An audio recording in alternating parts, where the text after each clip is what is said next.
Owensanyň paýtagty Kabulda demonstrantlar ýurtda işsizligiň artmagyna nägilelik bildirip köçelere çykdylar.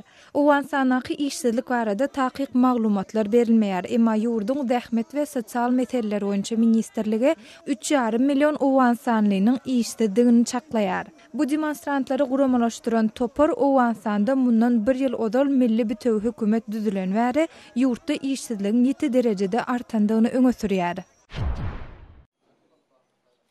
Pakistanyň Hayber Puxtunxwa welaýatynyň polisiýasy Peşawar şäherindäki ilkinji internet tehnologiýa mekdebini açdy.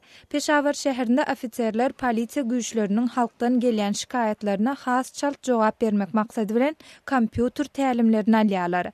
Resmiler täze mekdebiň welaýatyň polisiýa ulgamyny döwrewaplaşdyrmaga ýardym berjekdigini aýdýarlar.